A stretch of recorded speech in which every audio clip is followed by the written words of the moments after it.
O tema desta tarde, escolhido assim bem a propósito, é os novos deuses. Como Hollywood está desconstruindo, a linguagem de hoje, assim, uma gíria, é detonando mesmo, né, a religião da Bíblia. Interessante que no passado, depois da criação da vida neste planeta, não é? À medida que o ser humano se afastava, não só no que diz respeito ao espaço, mas principalmente no tempo, né? Da história do Éden, do conhecimento da criação e do Criador, mitos e mais mitos foram se acumulando, deuses foram criados para suprir, quem sabe até aquele vazio deixado pelo afastamento do Deus verdadeiro, não é? E esses mitos foram se espalhando pelas culturas ancestrais. Foi assim, por exemplo, com os babilônios, né? Os babilônios desenvolveram ali uma teologia diferente, com alguns aspectos, em alguns aspectos semelhante à teologia adâmica, ou aquela verdadeira que veio lá do Éden. Tinham ali deuses, o deus do mal, o deus do bem, deusa da fertilidade, como a deusa Ishtar. Foi assim também com os egípcios, e não precisa nem comentar muito, que você conhece a história, é uma cultura assim bem divulgada em filmes, em desenhos animados, né? Eles eram antroposomórficos, ou seja, deuses que tinham partes de ser humano, partes de animais, não é? Era muito comum ter cabeça de animal, o corpo de seres humanos, Osíris, Horus, Thoth e outros, Bastet e outros deuses mais ali. Foi assim também com os cananitas, e talvez o deus mais famoso, que incomodou muito ali o povo de Israel, era o deus da fertilidade, o deus, segundo os que criam nisso, né, dos elementos do clima, deus Baal, né? Foi assim também com os gregos, que eram politeístas e tinham deuses criados à sua imagem, porque eram deuses muito nervosinhos, né? Irritados. Se alguém os desapontasse, eles castigavam mesmo, lançavam um raio, se envolviam com seres humanos, tinham relações com seres humanos, sexuais mesmo, né? Então era assim um panteão muito complicado, e a gente vê como eles representavam o pior que há no ser humano, na verdade, né? Foi assim também com os astecas, os maias, os incas e outros povos. Enfim, você percebe que a tendência foi o politeísmo e deuses, repito, criados à imagem e semelhança dos seus criadores, os seres humanos, né? Só que as coisas mudaram e hoje a gente vive numa sociedade dita secularizada. Parece que os seres humanos baniram os deuses, esqueceram-se das religiões, dos mitos, e hoje estamos aí num mundo sem deuses. Mas será que é assim mesmo? Será que não existem deuses modernos hoje? Não há um panteão também alimentando as ilusões das pessoas? Eu creio que sim. E a própria imagem que eu usei para ilustrar esta palestra, ela já dá uma dica, né, de quem seriam esses deuses que ocupam o imaginário das pessoas nessa época dita secularizada. Será que esses deuses aí, super-heróis, essas coisas aí, afetam realmente as pessoas? Eu vou contar um pouquinho da minha experiência, porque me afetou bastante. Não sei se vocês estão vendo aqui na tela, essa foto ali sou eu sentado em volta dos meus 2.500 gibis, histórias em quadrinhos de super-heróis. Antes de eu me tornar adventista, metade do meu guarda-roupa era ocupado por revistas em quadrinhos. Eu devorava esse material todos os meses.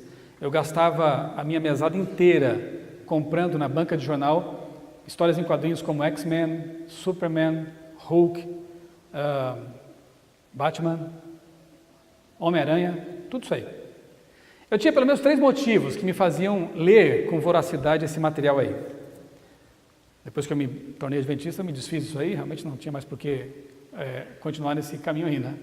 Mas assim, primeiro, as histórias me envolviam, me cativavam, como cativam milhares, talvez milhões de leitores juvenis, adolescentes, jovens, ainda hoje. Segundo, eu gostava de desenhar. Então veja aqui na tela 2 páginas de histórias em quadrinhos que eu mesmo desenhei quando era adolescente. Era o meu passatempo preferido. Ficava às vezes as férias inteiras criando histórias em quadrinhos, desenhando isso ali, escrevendo. E terceiro, porque eu colecionava. Eu tinha o cuidado de comprar essas revistinhas, depois de ler, guardar em saquinhos plásticos e colocar lá no meu guarda-roupa, guardadinho, tudo bonitinho. Não foi fácil me desfazer dessa coleção tão cuidadosamente guardada, né? E cada um tem seus ídolos, e esses ídolos não são fáceis de ser descartados, não é? mas eu tive que tomar uma decisão drástica aí, né, em algum momento e não foi fácil realmente, né? Mas eu digo assim, isso influencia e eu sei o quanto isso marcou a minha adolescência e juventude. Frequentemente eu terminava de ler uma história em quadrinhos dessas e aqueles que talvez não conheçam esse universo devem talvez repensar também alguns conceitos no sentido de que elas são muito bem escritas. Elas são feitas até para adultos, né? Há histórias em quadrinhos assim muito bem elaboradas, ficção científica muito bem construída, não é? E aquilo envolve mesmo. E muitas vezes, quando eu terminava de ler uma história dessas, eu me sentia até deprimido, sabe? Porque eu olhava para mim mesmo e, puxa, eu não tenho nenhum poder. Eu não consigo voar, não consigo escalar paredes, não tenho garras de adamantium, eu não tenho uma bate-caverna cheia de apetrechos interessantes, não tem nada disso, o que eu sou? Não sou nada. Então eu ficava arrasado. Na verdade, esse efeito acontece também com as meninas, mas é mais relacionado com romance. Aquelas que leem muito, por exemplo, no passado era Sabrina, hoje tem Crepúsculo, a coisa ficou um pouquinho pior, né? Porque envolve até enredos satânicos, de vampirismo e ocultismo, né? Mas assim, esses romances, eles têm esse mesmo poder de criar na mente dos leitores uma ilusão com respeito à vida. E depois, quando a pessoa acorda, né, acorda para a vida, como se diz, ela fica frustrada, porque ela acha a vida muito sem graça, muito monótona. É a mesma coisa. Isso se aplica a filmes, a qualquer tipo de leitura excitante, né, filmes, jogos também e tudo mais, cujo propósito é nos tornar, assim, quem sabe, acostumados a um super estímulo, que depois torna a vida, como eu disse, bastante monótona. Hollywood deu uma força tremenda, porque se você pensar bem, esse negócio de quadrinhos, ele é meio restrito, né? Ele pega um universo um pouquinho mais limitado. Talvez aqui em nosso meio poucos tenham lido o que eu disse que lia na minha adolescência, né? Histórias em quadrinhos de super-heróis. Mas o cinema deu um jeito de pegar todo esse conteúdo e popularizar tremendamente. Hollywood é a fábrica onde se produzem mitos modernos e a partir de onde se disseminam esses mitos. Então é a pregação da nova religião.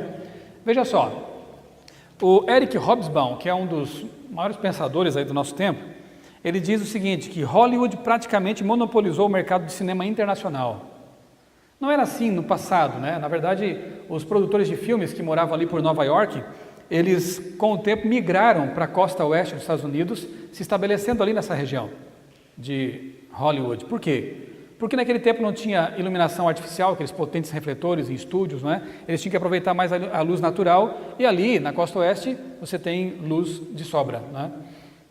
Outra coisa é porque eles queriam fugir um pouco também da questão da fiscalização.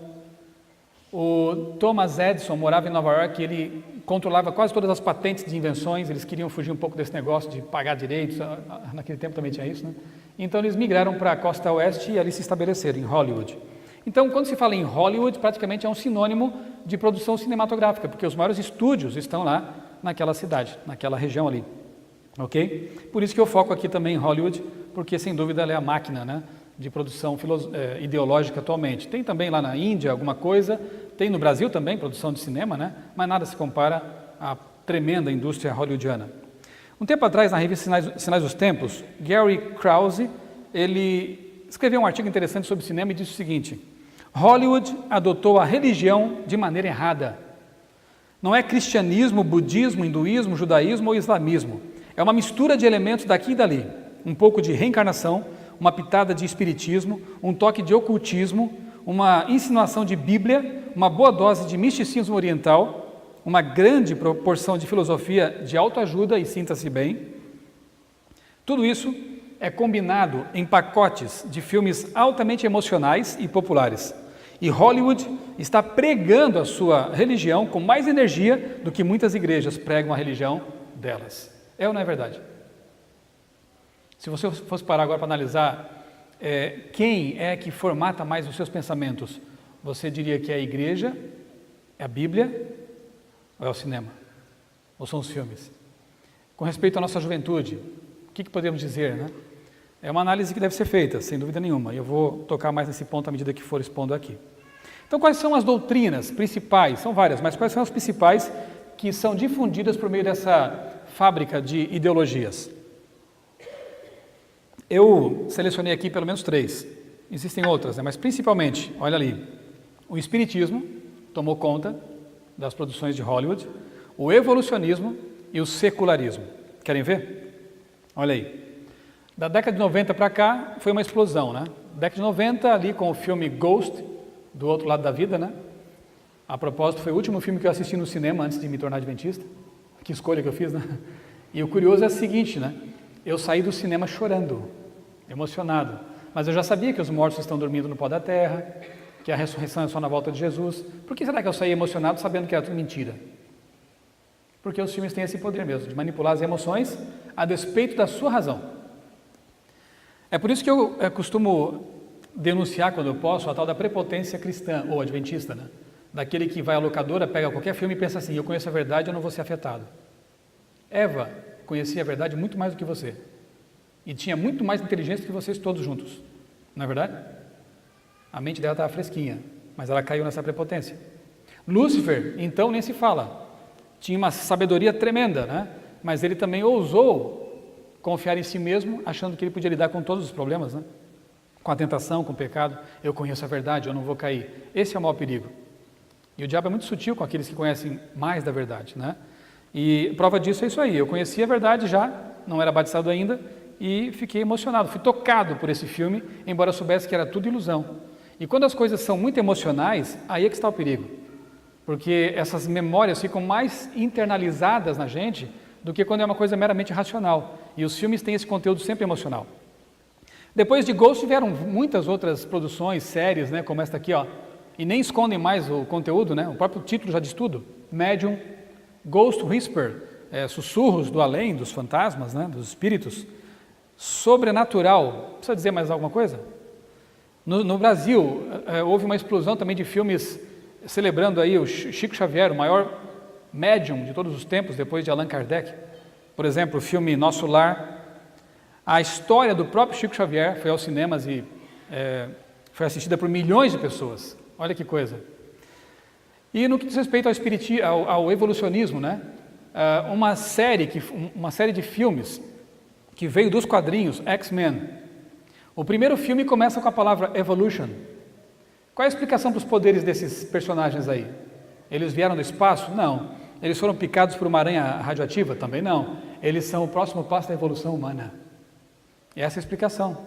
E quem lê essas histórias ou assiste esses filmes aí, tem contato com isso o tempo todo no enredo.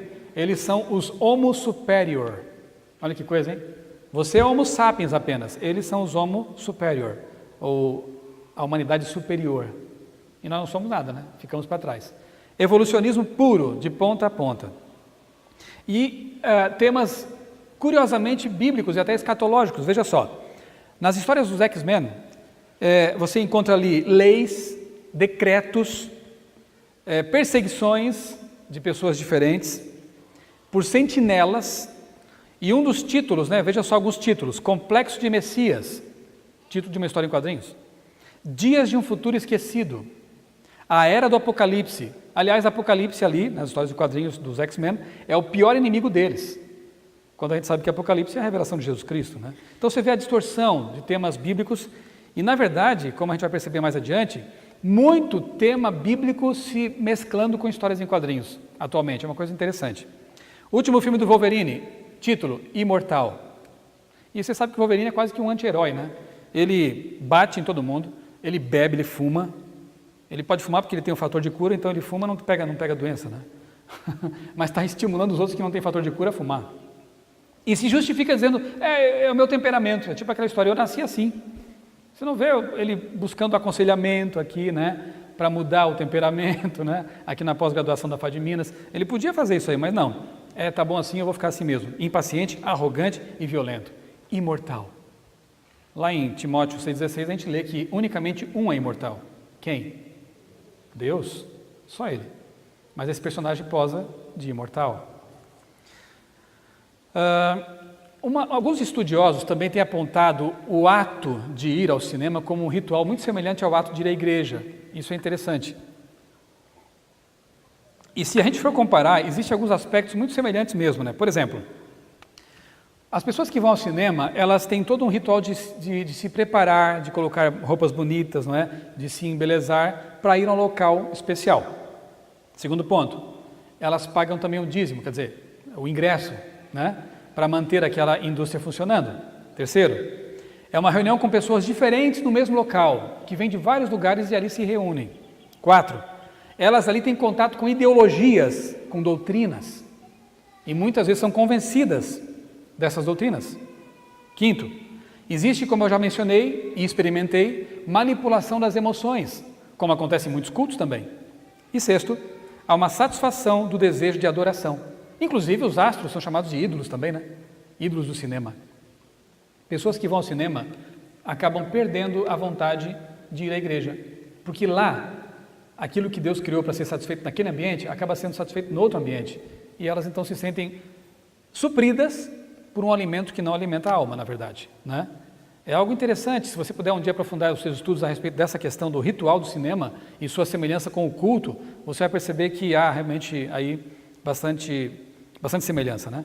Qual é o tipo de estilo de vida que é propagado pelas produções hollywoodianas? Eu coloquei aqui 4 pontos, né? O desregramento, não há mais regras, especialmente nessa sociedade hedonista, em que não se valorizam mais regras e muito menos a lei de Deus, né? Hedonismo, intemperança e homossexualismo. Querem ver alguns exemplos?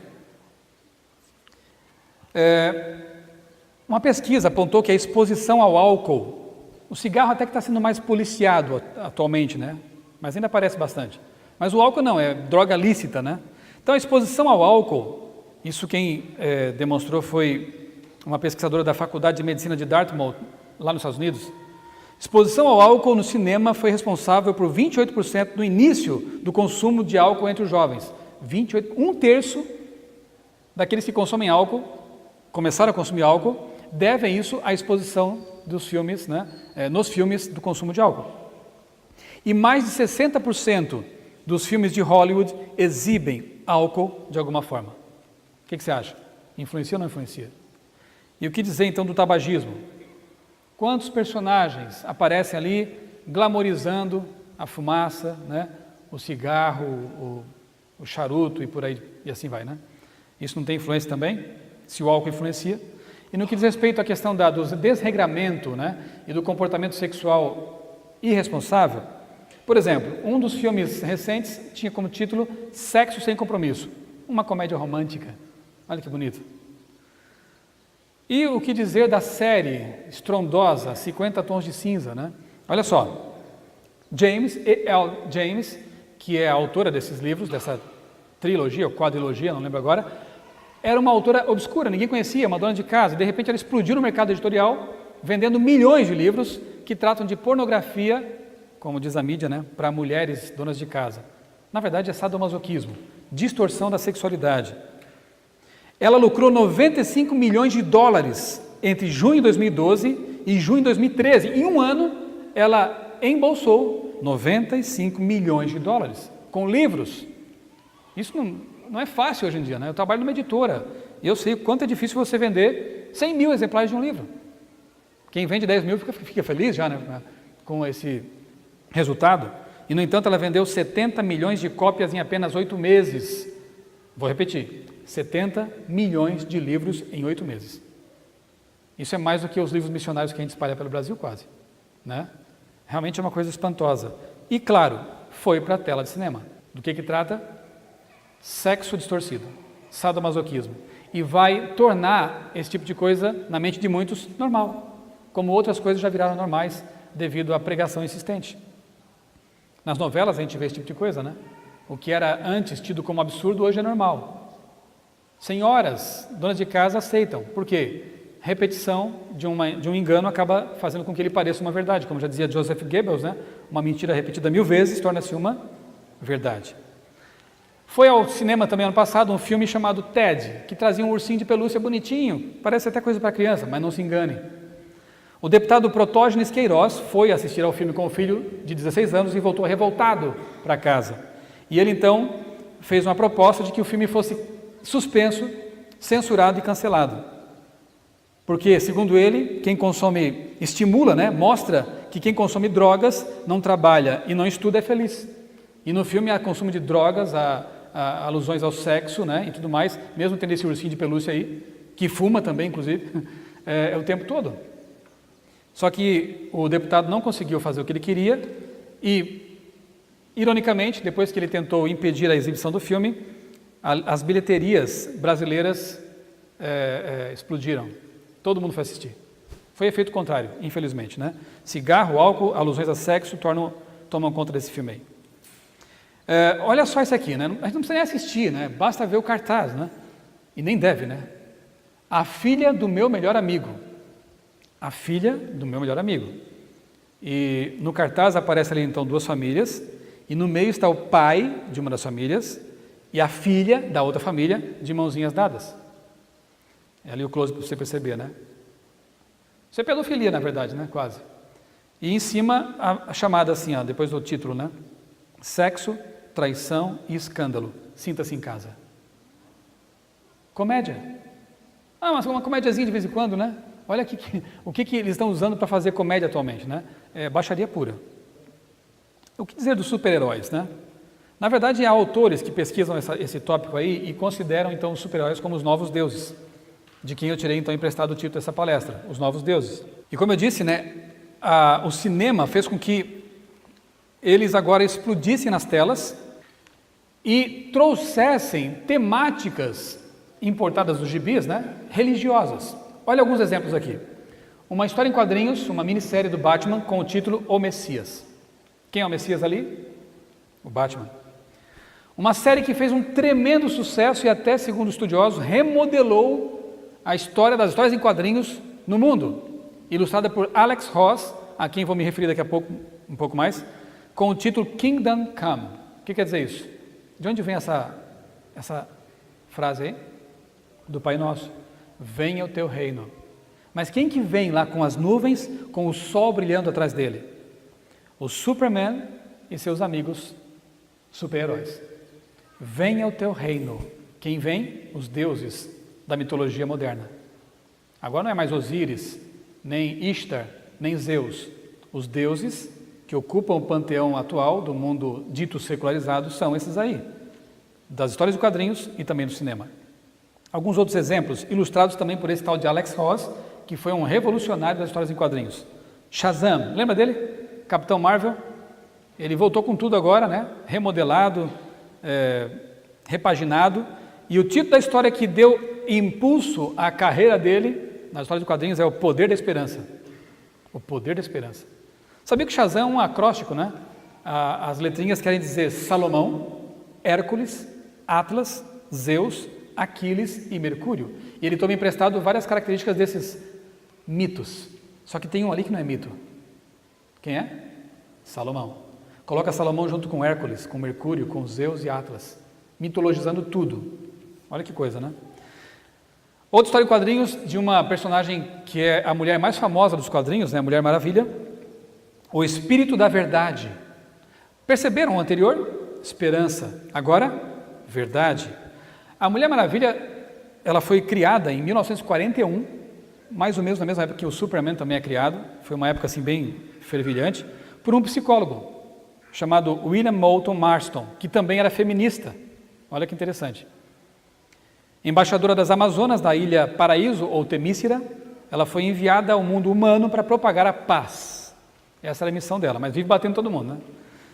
Aí está então em missão de paz, prendendo terroristas, e nessa história em quadrinhos ela fala assim, ó, heroína, semideusa, soldado, pacifista. Eu sou todas essas coisas em parte, mas nenhuma delas por inteiro. Semideusa, está ali bem claro. No mesmo autor, Superman, uma história de luxo, com papel couché, toda ilustrada com pintura, gente, pintura a óleo, uma coisa de luxo. O título é Paz na Terra. Um traz esperança, a outra traz o quê? Liberdade. E esse aqui traz o quê? A paz. Quem é ele? O personagem mais famoso dos quadrinhos. Matando a fome das pessoas, fazendo bem, exercendo um verdadeiro ministério. Essa imagem é emblemática, né? Crianças o cercam e querem tocá-lo. E ele diz assim, mas pelo menos por hoje, eles vão ver que alguém está olhando por eles. Alguém resolveu agir e juntamente com a comida trouxe esperança de dias melhores. Quem é esse cara? Quem ele quer substituir, na verdade? Ali, que imagem emblemática, né? O Superman levando um carregamento de comida para o Rio de Janeiro. Os colegas aí, vocês viram isso acontecer? Pessoal do Rio? Viram isso? O Cristo Redentor está aqui embaixo, impotente, parado, estático. Mas quem vem de braços abertos trazendo paz, comida e esperança é o homem de capa vermelha, é o Superman. Que coisa, né? Superman, ele foi o primeiro super-herói dos quadrinhos e hoje é considerado um símbolo da cultura norte-americana. O herói foi criado em 1938 por dois judeus, interessante, tinham uma ideia de messianismo, né? Joe Shuster e Jerry Siegel. Interessante é que eles também morreram na pobreza, né? Porque eles venderam por uma bagatela o personagem para DC Comics, que fez fortuna, né? com o Superman. Ele tem uma inspiração claramente cristã, querem ver? E aqui nós temos já cartaz do filme mais recente, você vê ele ali com as mãos amarradas, e aqui uma cena que não creio ser coincidência, é Jesus na mesma situação, né? Uma pintura clássica ali, ele amarrado sendo levado para os seus algozes, né? Superman, ele vem de fora, ele nasceu num planeta chamado Krypton, seus pais de verdade o enviam para a Terra, ele é adotado por uma família humana, cresce com essa família, e com 30 anos ele inicia o seu ministério público de fazer o bem. Você já viu essa história em algum lugar? Totalmente, né? No mais recente filme dele, Man of Steel, Homem de Aço, há duas falas interessantes e muito assim, claras em sua intenção. Na primeira, o pai dele, com ele no colo, ainda bebezinho, antes de enviá-lo numa nave para a Terra, diz assim, ele vai ser um Deus para eles. E numa outra situação, o pai dele já morto, mas falando com ele como uma espécie de holograma, aponta o planeta Terra e diz assim, filho, você pode salvar todos. E o Superman se lança no espaço de braços abertos. E a foto está ali na tela, de braços abertos. Gente, não é coincidência. Na verdade, toda a mitologia em volta do Superman, ela é baseada em Jesus Cristo. Não é? Ele é o substituto de Jesus Cristo, é aquele em quem se pode confiar, é o herói bonzinho, inclusive morreu. Nas histórias em quadrinhos, pelo menos, isso aconteceu em 92. Foi uma jogada de marketing, porque a revista estava vendendo muito pouco, e eles então fizeram com que isso aí explodisse as vendas nas bancas. E ele morreu, ele combate lá um personagem kryptoniano e consegue derrotá-lo, mas morre no processo. Há uma cena nessa história em quadrinhos que é muito parecida com a Pietà. A Lois Lane está ali segurando ele, você percebe a semelhança? E na outra imagem está ali Maria segurando Jesus, na clássica escultura de Michelangelo, Pietà. No terceiro dia, Superman ressuscita. Sabiam disso? E no filme que tentou resgatar o personagem, não fez muito sucesso, deram depois um tempo, e aí surgiu esse Man of Steel, mas o anterior se chamava Superman Returns, o retorno. Ele vem à Terra, morre para nos salvar, ressuscita no terceiro dia e retorna. É muito plágio, né? De uma história real que eles querem mitologizar. A DC Comics chama esses três personagens aí, os principais dela, de Trindade. Sabiam disso? O Batman, o Superman e a Mulher Maravilha. São chamados de Trindade. Olha que blasfêmia até, né? Numa história em quadrinhos, a Supergirl, também tem isso, é a prima dele, né? Que veio lá de Krypton também. Há um diálogo muito interessante que propaga também a questão do evolucionismo, né? O DNA de Kara é essa supermoça aí, não é 100% igual à do Superman, mas eles com certeza vieram da mesma árvore evolucionária, só que de galhos diferentes. Olha que doutrinação. Os dois não são exatamente da mesma espécie, mas a variação genética entre ambos não chega a 1%. Aí a supermoça pergunta, mas isso é muito? Sim, quando consideramos que só 2% de variação do DNA nos separa dos chimpanzés. Está brincando? Não estou brincando. Espiritismo a gente já viu que tem muito, né? Agora, até o Superman é resultado de evolução. Ele e a prima são do mesmo tronco evolutivo. Mas eu fico perguntando assim, né? Eu fico pensando, que falta de criatividade, como que o Superman pode evoluir no outro planeta, chegar aqui, tem olhos azuis, cabelo preto, 2 braços, 2 pernas. A mesma morfologia humana, que evolução sem criatividade, né? É muito estranho, né? Ele devia ser bem diferente da gente, mas veio para cá igualzinho. Mesmo tamanho, pode até casar com Lois Lane. Não entendo isso. A coisa piora quando vem personagens satânicos, né? Foram ao cinema também esses aí, então não fique pensando que é só coisa de quadrinhos. Spawn é um personagem que, na verdade, era um agente da CIA, morre, vai para o inferno, faz um acordo com o diabo e volta com poderes para combater o crime. Vai entender esse negócio. Mais ou menos como o tal do Motoqueiro Fantasma, que também já foi aos cinemas, interpretado por Nicolas Cage, um ator aí bem conhecido. Há uma história do Peter Parker, do Homem-Aranha, em que a tia dele está morrendo, ele ama muito essa tia e faz um acordo com o diabo para que ela não morra. Pacto com o demônio. É isso que está acontecendo agora nos quadrinhos, tá? A banalização total dessa coisa. O diabo, então, aceita esse pacto e remodela toda a realidade. Olha que poder que ele tem nos quadrinhos. Remodela toda a realidade para que a tia dele não morra. Resultado disso é que ele acaba não casando também com Mary Jane. Ele abre mão do casamento para salvar a tia, que já tinha vivido bastante, inclusive, né? Então, é algo assim espantoso, né? Como o próprio satanismo agora é uma coisa natural nas histórias de quadrinhos, pacto com o demônio é uma coisa natural. E o Homem-Aranha fez sucesso no cinema também, tem feito, né, ao longo de mais de uma década já, esse personagem aí.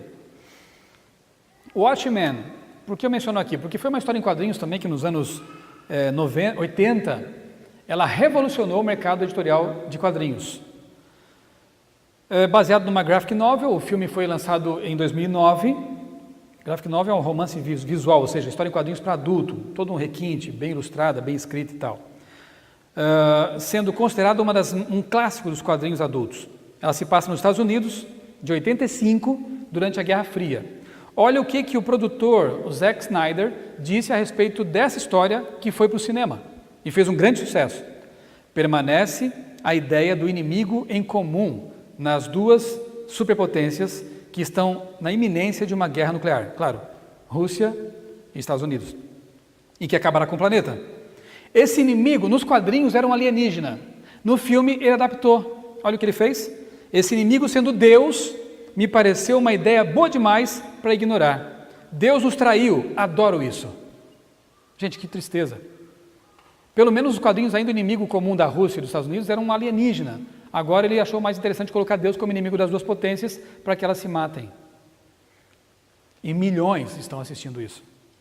Defesa do homossexualismo.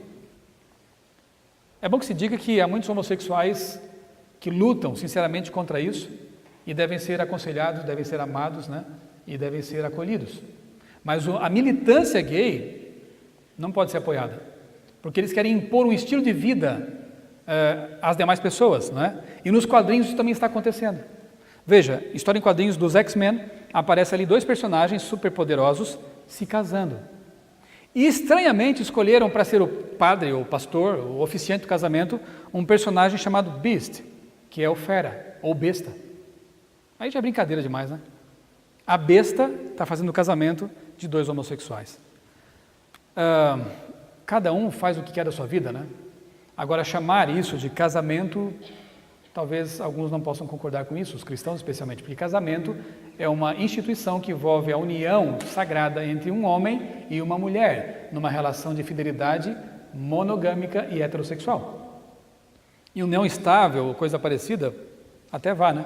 Mas casamento realmente é uma apropriação de um termo bíblico que se refere exclusivamente a um tipo de instituição. Os quadrinhos estão defendendo essa bandeira agora abertamente. Nos anos 80, quando eu lia isso, não existia esse tipo de coisa. Nos anos 80, quando eu lia isso, não tinha pacto com o demônio, não tinha defesa do homossexualismo e a questão do evolucionismo não era assim tão descarada, né? Como hoje tudo está sendo descarado. Então, o engano se intensifica. Olha a propaganda desse filme aqui. A God is coming. O que quer dizer isso? Um Deus está vindo. Qual? Thor. Não é Jesus. Aliás, Thor é outra mitologia muito curiosa, né? Está então o trono de Odin. É uma cena muito parecida com o que a gente lê na descrição, por exemplo, do céu mesmo, né? O trono de Deus, o ancião de dias, né?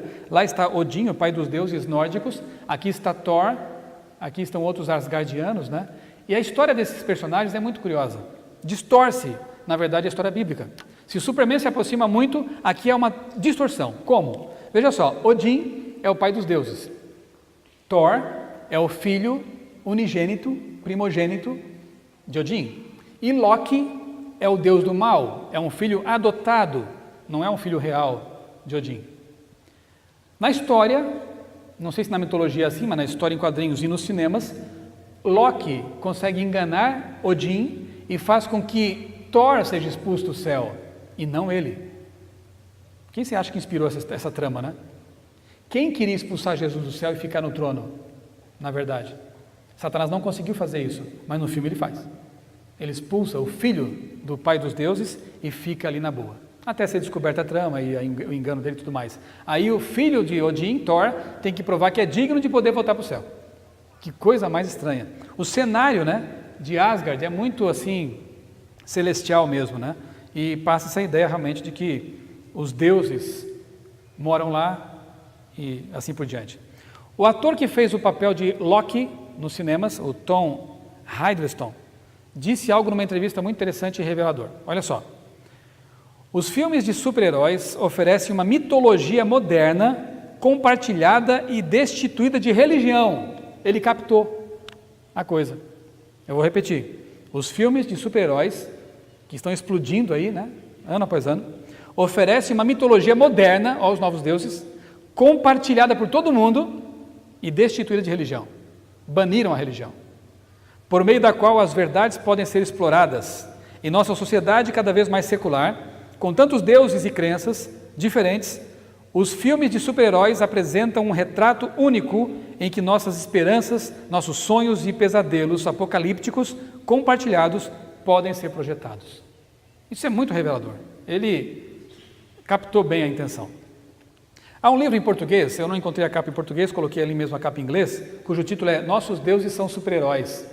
O autor trabalhou na indústria dos quadrinhos e ele revela os bastidores dessa indústria aí e diz assim, ó: quando vê fãs vestidos como seus heróis prediletos em convenções de histórias em quadrinhos, existe isso, tá? Talvez você não soubesse, mas existem convenções que reúnem milhares de pessoas. Você está testemunhando o mesmo tipo de adoração que havia no antigo mundo pagão, onde as celebridades, os celebrantes, se vestiam como objeto de sua adoração e encenavam seus dramas em festivais e cerimônias. Olha aqui os exemplos. Ali numa convenção de quadrinhos, o personagem, o ator que faz o personagem Loki, eles vão lá, esses personagens, esses atores, para fazer palestras, né, para se apresentar, dar autógrafos, aí foi esse camarada aí. Em volta dele as fotos revelam pessoas vestindo roupas de super-heróis. O Capitão América aqui, a Batmoça, a Supergirl ali com os seus uniformes, são fãs que investem um bom dinheiro para fazer essas roupas e vão lá e prestam culto, né, a essas celebridades. Aí mais dois aí, né? O Superman ali, o He-Man. Parece piada, né? Gente adulta mesmo, né? Usando essas roupitas aí. E embaixo a Mulher Maravilha ali, né? Só precisa fazer um pouco mais de academia, né, para encaixar bem ali no uniforme. Mas enfim, algumas produções já planejadas para o futuro próximo. Olha como a coisa pegou mesmo, né? Quarteto Fantástico, 2016. Deadpool, Batman vs Superman, Capitão América 3, X-Men, Apocalipse, olha o título. Depois, Doutor Estranho, 2017, Wolverine 3, Guardiões da Galáxia 2, Mulher Maravilha, 2017, Quarteto Fantástico 2, Thor, Ragnarok. Ragnarok na cultura asgardiana é o dia do juízo final mesmo, é o apocalipse final para eles, né? Então o filme do Thor vai tratar disso aí, o fim do mundo. Depois vem Pantera Negra, mais uma do Batman, 2018, Flash, Vingadores, mais um, Capitão Marvel, X-Men, 2019, mais um monte, 2020, mais alguns, e mais 5 ou 6 ali, sem data ainda agendada. Deu certo. Funcionou. Está dando dinheiro. E está fazendo a cabeça de uma geração inteira, né? Essas ideias aí de mitologia, de superpoderes e tudo mais. Filmes bíblicos antibíblicos. Vocês já viram como tem surgido filmes assim? Nos anos 60, eles ainda se davam ao trabalho de ser mais ou menos fiéis à Bíblia. E você tem ali Ben-Hur, você tem ali Manto Sagrado, lembram? Que mais? 10 mandamentos, né? Que eram relativamente fiéis. Claro que tem uns bons desvios ali no roteiro, né? Mas ainda procuravam ser fiéis. Hoje, não mais. Então você vê aqui, por exemplo, esse filme aí, né? Que acho que foi ano passado, que foi o maior sucesso, né? O Noé. É melhor colocar assim do que Noé, né? Porque não é Noé. Então é Noé, não é. E aqui eu vejo a ingenuidade de muitos cristãos, né? Um monte de gente foi para o cinema. Ah, mas eu vou ver um filme bíblico. Estava vendo um filme gnóstico e não sabia. Cheio de enganos. Quer ver? Primeiro ponto. Noé, ele tem sonhos e alucinações. Não é Deus quem o convida, quem o pede para ele construir uma arca. São alucinações que ele tem. O nome de Deus nunca é mencionado. Sempre é o Criador. Isso pode parecer detalhe, mas depois você vai perceber como isso é significativo. Outro ponto. Anjos caídos são criaturas de pedra que ajudam Noé a construir a arca. Na verdade, esses seres de pedra que são os bonzinhos da trama. E são anjos caídos. Quinto. Tubal-Caim entra na arca e faz um conchavo com cão. Olha que coisa. Outro ponto. Apenas o primogênito Sem leva para a arca uma mulher, uma órfã adotada pela família. Só ele. A Bíblia diz que foram os 3 que levaram esposas, além de Noé. Outro. Cão é um rapazinho e foge dos pais para arranjar uma namorada, para entrar com ele na arca. Noé, que era contrário à ideia, acabou criando uma rebelião no filho. E depois vai justificar porque que o filho foi rebelde e tudo mais. Culpa de Noé, que não quis deixar o menino namorar. Olha que coisa. Mas isso aqui são só detalhes. O pior de tudo, na verdade, é que todo o enredo, ele não é bíblico coisa nenhuma, ele é gnóstico. Veja só, o espiritual é bom, elevado, é lá onde mora o Deus inefável. Por isso que o nome Deus nunca é pronunciado ali. O material é ruim e inferior. É aqui onde nossos espíritos estão presos em carne material. Quem criou a matéria foi o Criador, que é um Deus mau. Para o gnóstico é assim. O Deus inefável, ele não cria matéria porque a matéria não presta. Ele vive numa esfera espiritual, não é esta daqui. Deus, o Criador desse filme de Noé, ele quer varrer da terra todos os seres humanos, inclusive Noé, e repovoar só com os animais. Noé entende esse negócio e ele consegue então salvar alguns seres humanos. Com a ajuda de quem? Dos anjos caídos. Adolf Frank, autor de The Kabbalah, ou a Cabala, que é o misticismo judaico, né? De onde o gnosticismo também bebe muito nessa fonte, escreveu o seguinte: nada é absolutamente mal, nada é maldito para sempre, nem mesmo o arcanjo do mal, ou, como ele é chamado às vezes, a fera venenosa. Chegará um tempo em que até ele recuperará seu lugar e a sua natureza angelical. Essa é a ideia do gnosticismo. Isso é pregado no filme. E um monte de cristãozinhos ingênuos, querendo uma desculpinha para pecar, foi ao cinema e teve contato com essa teologia. Absurdo, né? Um detalhe ainda interessante. Lá nesse filme, que eu ainda não assisti, eu li bastante a respeito, Noé enrola no braço dele uma pele de serpente. Pode passar batido para muitas pessoas que não conhecem a Cabala ou a gnose. Só que a serpente, na trama e na gnose, é quem está certo o tempo todo, a respeito do Deus mau chamado Criador. Olha que absurdo.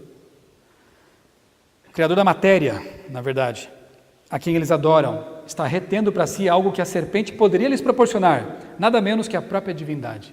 A serpente quer dar para eles a divindade, o Criador mau está retendo isso. O diabo inverteu toda a história, com Superman, com Thor e com Noé, esse filme aí. Êxodos, ou Êxodo, outro filme complicado. Só para dar um exemplo aqui, né? O autor do filme é ateu, tá? O produtor, né? O diretor ali do filme é ateu e vai fazer um filme bíblico. Então ele não crê, naturalmente, que Deus tenha aberto ali o mar, né? Para que eles pudessem passar. Então a explicação que ele dá, que segundo ele é mais racional, é que houve um tsunami. E quando há um tsunami, você sabe que as águas recuam para depois cair com tudo, né? E ele diz ali que Moisés, ele era muito conhecedor da natureza, do clima e tal, e ele sabia que naquele momento haveria um fenômeno desse tipo. Então ele leva o povo ali, aguarda o mar recuar e vamos lá, gente, atravessa o mar. E o cara, o diretor, acha que isso é mais razoável e racional do que o que a Bíblia ensina. Esse é um ponto só, tá? Tem vários outros. Não vá ao cinema, por favor. Não vale a pena. Esse filme vai distorcer o teu pensamento sobre o que é realmente a história bíblica maravilhosa do Êxodo. Mas multidões vão alimentar a sua mente com essas distorções e vão achar que isso aqui é verdade e o que está na Bíblia é errado. É mentira. Que pena, né? Não é Moisés, tá? Na verdade é o Batman, é o cara que fez o Batman aí, né? O Christian Bale. É melhor ficar assim Batman do que Moisés, cara.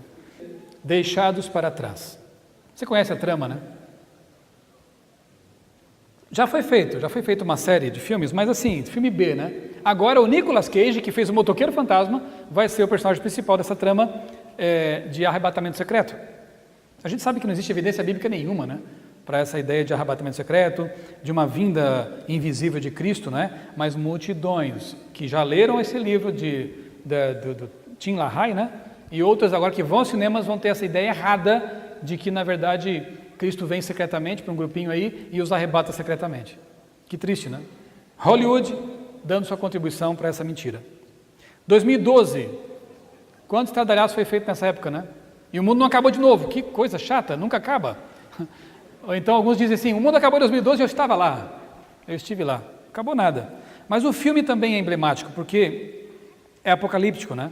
E mostra que a religião é inútil. Querem ver alguns pontos? Primeiro, como está aqui nesse cartaz, cada país teve um cartaz diferente, né? No Brasil foi o Cristo Redentor sendo derrubado por um tsunami.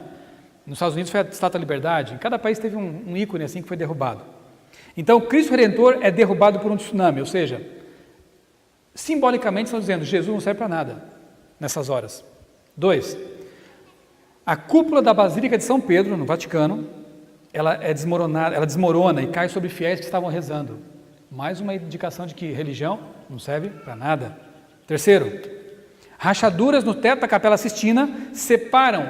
Lembra daquela pintura de Michelangelo, famosa, a criação do homem? O dedo de Deus está tocando no dedo de Adão, criando ele. Nesse momento aí a capela racha e os dedos se separam. Isso é muito significativo. É o rompimento da religião, de contato com Deus. Deus não serve. 4, monges budistas no alto das montanhas são mortos por uma tremenda onda que varre tudo. Os monges budistas também não servem para nada. A religião deles foi varrida. Como que eles se salvam? Construindo, os mais ricos da terra, claro, os milionários, bilionários, constroem algumas arcas, são gigantescos barcos submarinos que escapam do fim do mundo. Nenhum momento Deus é invocado como o libertador, o salvador. A solução vem das mãos humanas. Repare que todos esses filmes apocalípticos hollywoodianos, sempre é o ser humano, especialmente nos Estados Unidos, né? Independence Day, quem é que salva o mundo? Os americanos. Sempre é a mão humana que resolve, nunca é Deus. Eles até aparecem orando, pedindo, oh meu Deus, tal, mas quem resolve é o ser humano. Essa é a mentira propagada. Presságio, esse filme aqui, ele é realmente muito impressionante. Porque numa só produção, também estrelada por Nicolas Cage, parece que ele gosta dessas coisas, né? Eles, assim, propagam um monte de mentiras num pacote só. Querem ver? Primeiro, no filme, crianças começam a ouvir línguas estranhas, isso mesmo, línguas estranhas, e passam a agir como profetas, prenunciando tragédias em número crescente. Segundo, o pai de uma dessas crianças, cético, um cientista do MIT, lá nos Estados Unidos, em Massachusetts, descobre uma profecia numérica cifrada e escrita 50 anos antes por outra criança. Quando a decifra, ele começa a crer em tudo, como uma espécie de novo convertido. Se torna um fanático naquele assunto ali, praticamente. Terceiro, o personagem de Nicolas Cage descobre que uma tempestade solar vai incinerar a Terra e procura salvar o filho. 4, finalmente, descobre-se que os homens misteriosos que estavam enviando as mensagens aos profetas e que davam pistas para salvar essas pessoas são, na verdade, extraterrestres. Tem mais? No momento da ascensão para a nave, claramente inspirada em Ezequiel, lembra aquelas rodas que giram ali, toda aquela coisa, né? A nave é inspirada nisso aí, Ezequiel 1, 15 e 18. Os anjos extraterrestres exibem até asas de luz. Os escolhidos, as pessoas que eram capazes de ouvir a língua estranha, são arrebatados em naves espaciais, os demais são deixados para trás. Eu já ouvi essa história em algum lugar. É a mesma do filme que o Nicolas Cage estrelou também, né? chamado Left Behind, ou Deixados para Trás. Só que aqui, num outro formato, para agradar outro público. Haverá um arrebatamento secreto, haverá pessoas que falarão e entenderão línguas estranhas, e essas serão levadas antes que o mundo seja destruído. Mas não é Deus, são extraterrestres. De alguma forma, um ou outro grupo é pego, né? Por esses enganos aí. E enquanto bilhões de pessoas morrem queimadas aqui na Terra, esse grupo especial chega até um planeta desconhecido, paradisíaco, e corre em direção a uma árvore cintilante. Muito bíblico, né? Árvore da vida. Torna essa história bíblica mais uma mitologia hollywoodiana. Compara tudo, né? Coloca tudo no mesmo nível. Agora, depois de falar todo esse negócio aí, mostrar toda essa enganação, né, que Hollywood vem promovendo, qual o tipo de religião bíblica e por que nós consideramos isso aí tão antagônico? Antes, porém, deixa eu ler para vocês aqui uns trechinhos de um livro que eu estava terminando de ler ontem ainda, Engolidos pela Cultura Pop, Arte, Mídia e Consumo, uma abordagem cristã. O autor é jornalista cristão, e ele faz aqui algumas análises muito interessantes. Eu quero ler só uns trechinhos para vocês, se me permitem. Por exemplo, você sabia que Brad Pitt era um batista devoto? Brad Pitt, que foi criado em uma igreja batista do Sul, é um exemplo típico de uma pessoa de Hollywood que considerava a religião sufocante e que colocou de lado qualquer fé que tinha ao entrar na profissão de ator. Ele disse o seguinte, Brad Pitt: quando me vi livre do conforto da religião, não foi para mim uma perda de fé, mas a descoberta do eu, disse ele numa entrevista. Eu tinha fé de que era capaz de lidar com qualquer situação. A paz em entender que tenho apenas uma vida, aqui e agora, e sou responsável por ela. Isso é muito triste, né? Ele passou a descrer na vida eterna. Para ele só existe o aqui e agora. E ele se sente livre agora porque ele abandonou sua religião batista. Um outro trecho aqui interessante. Em 98, uma pesquisa da Universidade do Texas, com atores, roteiristas, produtores e executivos de Hollywood, revelou que apenas 2 a 3% frequentavam cultos regulares em locais de culto, em contraste com 41% entre o público geral. Ou seja, a população norte-americana, em 98 pelo menos, 41% frequentava a igreja, ia a cultos. Em Hollywood, apenas 2%. Isso te diz alguma coisa? O que eles produzem então? Em uma lista das 20 pessoas mais influentes de Hollywood, encontrei 8 pessoas que expressavam claramente suas visões ateístas ou agnósticas, mas nenhuma que expressava opiniões cristãs claras. O que eles produzem então? Você acha que vão produzir conteúdo bíblico lá? Alguma coisa que tem que ver com religião bíblica? Claro que não. A imensa maioria deles é ou ateia, ou agnóstica, ou simplesmente secular, que não tem nada a ver com religião. Olha só, a verdadeira religião bíblica, ela pode ser, quem sabe, resumida em alguns versos. Tem muitos outros, é claro, né? Mas, por exemplo, Colossenses 3,2 diz: mantenham o pensamento nas coisas do alto e não nas coisas da terra, Paulo diz. Mais uma de Paulo: tudo o que for verdadeiro, tudo o que for nobre, tudo o que for correto, tudo o que for puro, excelente, pensem nessas coisas. Mais um: temos a mente de Cristo. Como que eu posso ter a mente de Cristo?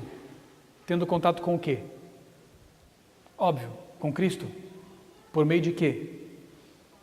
Da Bíblia e da oração. Não vai ser por meio do contato com filmes e mais filmes e mais filmes que Hollywood produz, porque a maioria lá não está pensando em produzir filmes que te levem para Deus. Outro texto, esse de Ellen White, Mensagem aos Jovens, página 271. Satanás tem 1000 modos de desassossegar, de perturbar a mente. Quanto tempo precioso é mal gasto e que poderia ser empregado em estudar o modelo da verdadeira bondade que é Jesus Cristo. Quanto tempo precioso desperdiçado. Outro, Testemunho Celeste, volume 2, o amor sincero à verdade e a cuidadosa obediência às instruções do Espírito de Profecia serão nossa única proteção contra os enganos do inimigo, os espíritos sedutores e as doutrinas de demônios. Qual é a nossa única proteção? Repitam para mim. O amor sincero à verdade e a cuidadosa obediência às instruções do Espírito de Profecia. Deus seja louvado por esse projeto que a divisão, as uniões e a CPB, de mãos dadas, trouxeram à luz. 6 livros de Ellen White por R$10 apenas. Proporcionalmente é mais barato que o livro missionário. E a gente quer e sonha que esteja essa coleção em cada lar. E tem mais, a linguagem foi atualizada. Experimenta ler agora a Vida e Ensinos nessa linguagem atualizada. E eu tive o prazer, o privilégio de participar da equipe que fez isso. Nós gastamos, às vezes, ali muitas vezes, uma tarde inteira em 2, 3, 4 páginas só, tentando resolver problema de tradução, colocando palavras mais atuais, mas que tenham o mesmo sentido, consultando o dicionário Webster de 1830, de 1920, que era do tempo de Ellen White mesmo, que ela usava, para saber que sentido aquela palavra tinha naquele tempo. E a tradução, graças a Deus, ficou realmente assim primorosa e agradável. Leia essa coleção. 6 livros, Vida e Ensinos, História da Redenção, só para jovens, e mais 3. Eventos Finais, Fundamentos do Lar Cristão e o terceiro não lembro agora, o 6º. Mas você vai ver que coisa maravilhosa que ficou, uma caixa bonita, né? Realmente é para não perder isso aí. Ainda mais levando em conta que é o amor à palavra de Deus e a atenção ao que Ellen White escreveu que vão nos proteger contra os enganos dos últimos dias. Caminho a Cristo, página 94. As trevas do maligno envolvem os que negligenciam a oração. As sutis tentações do inimigo os incitam ao pecado. E tudo isso por não fazerem uso do quê? Do privilégio da oração que Deus lhes conferiu. Não ora e fica bebendo dessas fontes hollywoodianas, não tem jeito, é a ruína total espiritual. Agora veja que interessante, eu voltei ao Alex Ross. Lembra que eu falei dele um pouquinho mais no final? Alex Ross, esse desenhista, pintor, que trouxe um novo fôlego às histórias em quadrinhos e que certamente inspirou Hollywood a beber dessa fonte para produzir filmes que estão fazendo maior sucesso. No livro Mitologia, ele escreveu o seguinte, olha que revelação. Na verdade vem na próxima tela a revelação, mas presta atenção no que ele disse aqui e depois você vai entender por que o que vem depois é algo interessante. Na adolescência, escreveu Alex Ross, você precisa de ter ordem em seu mundo. E os super-heróis têm isso, um senso de ética que nunca muda. Eles tratam sucintamente com questões morais, de um modo que a religião não trata. Será? Ou melhor, a religião trata, mas de modo muito mais complicado e geralmente confuso. Isso aqui, dá para fazer uma análise psicológica do camarada. Por quê? Porque Alex Ross é filho de um pastor protestante e uma desenhista. E ele cresceu num contexto evangélico, e foi ele que trouxe os deuses de volta. Quando ele fala que a religião não responde, que a religião não explica, e que os super-heróis é que trazem isso, eu consigo imaginar quase que um rapazinho trancado no quarto, desenhando histórias de quadrinhos e devorando gibis. Enquanto os pais iam à igreja, ou o pai talvez muito severo, não era talvez amigo, quanta análise eu estou fazendo aqui, mas sei lá, né? Não era muito amigo do filho, quem sabe, e não sentava com ele para explicar a lição da escola sabatina. Não era adventista, né? Da escola dominical, que faz. Talvez ele não sentasse com o filho para dizer que a religião pode ser uma coisa bem simples. Dá para entender, porque Jesus é amigo das crianças. Os mistérios do reino podem ser explicados para as crianças e devem ser explicados para as crianças. Mas eu acho que o pai dele e a mãe negligenciaram isso. A ponto desse menino, trancado no seu quarto, desenhando o tempo todo e lendo histórias em quadrinhos, se apaixonar pelos deuses modernos e esquecer o Deus de Abraão. E ter sido usado para ser uma figura importante nesse renascimento da mitologia dos deuses. A ponto de Hollywood trazer esse conteúdo todo para as telas e influenciar uma geração que deveria estar sendo influenciada para a volta de Jesus e não para adorar deuses de capa vermelha. Que pena. Alex Ross podia estar ilustrando Bíblias com um talento maravilhoso que ele tem. Podia ser um grande artista sacro, mas hoje ele empresta esse talento para promover os deuses do século XXI. No livro Nossos Deuses São Super-Heróis, o autor diz assim, nos Estados Unidos, a religião parece incapaz de proporcionar um mito viável de salvação nesses tempos de crise. Não é verdade? Não está morrendo a religião lá nos Estados Unidos? O que está acontecendo na Europa agora? Por que o islamismo está ganhando muito terreno lá? Porque o cristianismo não está conseguindo mais dar conta de fazer frente àquilo. Por que o secularismo toma conta da Europa e também dos Estados Unidos? Porque o cristianismo morreu. Porque os cristãos de lá são formalistas. Os cristãos de lá, e muitos aqui também, infelizmente, já não sentem aquele poder que o cristianismo possui. Porque é uma religião de um Deus vivo, de um Deus que está no santuário celestial, intercedendo por nós a cada momento, de um Deus que fala com a gente e ouve nossas orações. Muitos estão esquecendo essa religião. E aí, outras crenças e descrenças estão tomando conta, avançando rapidamente ali. É mais ou menos o que eles dizem aqui, né?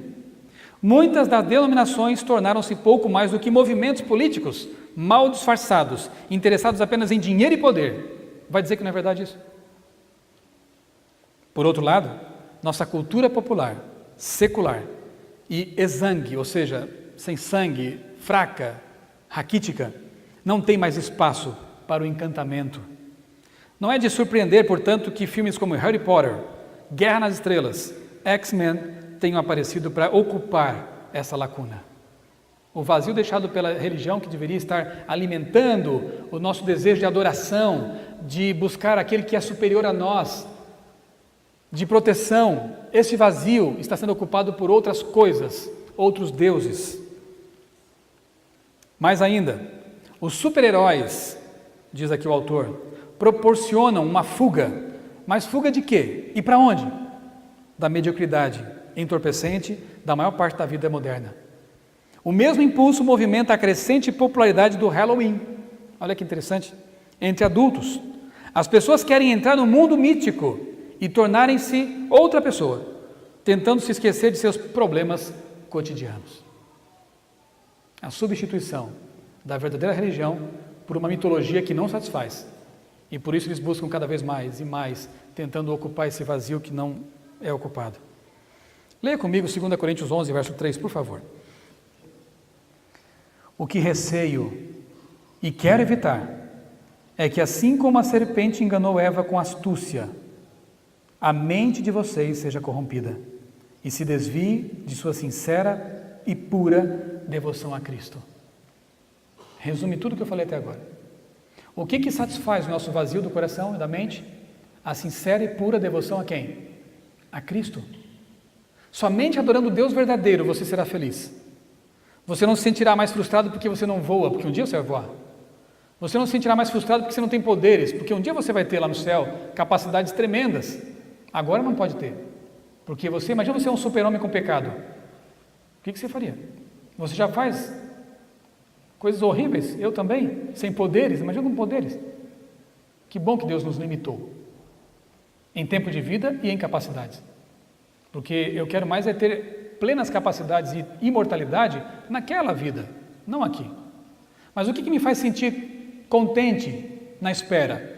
A verdadeira devoção ao Deus verdadeiro. O contrário disso é corrupção da mente. Tudo isso aí, ó, filmes que apresentam deuses falsos, secularismo, consumismo, espiritismo, evolucionismo, tudo isso é corrupção da mente e te afasta do Deus verdadeiro. Quanto tempo você passa lendo filmes e quanto tempo você passa lendo a Bíblia? Isso vai determinar se você vai estar feliz com a adoração verdadeira ou insatisfeito, arrasado, vazio e seco por dentro com a falsa adoração que corrompe a mente. A escolha é tua, meu irmão. A escolha é tua. Quanto mais tempo você gasta com isso ou com aquilo, você estará escrevendo o seu destino. Eu quero encerrar falando do verdadeiro super-herói. Não tem como não falar dele. Veja só. Não é esse aí, né? Claro. A doutora Sharon Lamb, professora emérita da Universidade de Boston, escreveu o seguinte, que os heróis de hoje participam de ações ininterruptas de violência gratuita. Esses personagens seriam agressivos, sarcásticos e raramente demonstrariam a virtude de fazer o bem à humanidade. Despidos de seus trajes de heróis, esses homens são péssimos exemplos, exploram as mulheres e mostram sua masculinidade com armas poderosas. O típico exemplo disso é o Iron Man, né? O Homem de Ferro. Como é o nosso herói? Tem algo a ver com isso? Nada a ver com isso. Atos capítulo 10, verso 38, Lucas escreveu isso. Jesus andou por toda parte fazendo o bem e curando todos os oprimidos pelo diabo, porque Deus estava com ele. O verdadeiro super-herói só faz o bem. Ele não usa artifícios do mal para fazer o bem, isso é uma mistura. O verdadeiro super-herói não é violento. O verdadeiro super-herói nos ensinou a dar a outra face quando atingidos numa delas. O verdadeiro super-herói não mata, ele morre, ele se entrega para salvar. Mas será que nossos filhos estão admirando esse super-herói? Ou estão considerando fraco, impotente, não muito interessante, porque ele não tem poderes, nem garra de adamante, nem capa vermelha, e o máximo que ele fez foi caminhar sobre as águas. O Superman voa sobre as montanhas. Quem nossos filhos estão admirando mais? Aquele com quem eles passam mais tempo, não é? O nosso herói é Jesus Cristo. O nosso herói, ele caminhou com os seres humanos a quem ele tanto ama. O nosso herói se entregou de corpo e alma a essas pessoas e se entrega a nós também. E o nosso herói vai voltar de verdade. Não são esses deuses aí. Lucas também disse assim: tenham cuidado para não sobrecarregar o coração de vocês de libertinagem, bebedeira, ansiedades, videogames, isso é por minha conta, filmes, internet, para que aquele dia não venha sobre vocês inesperadamente.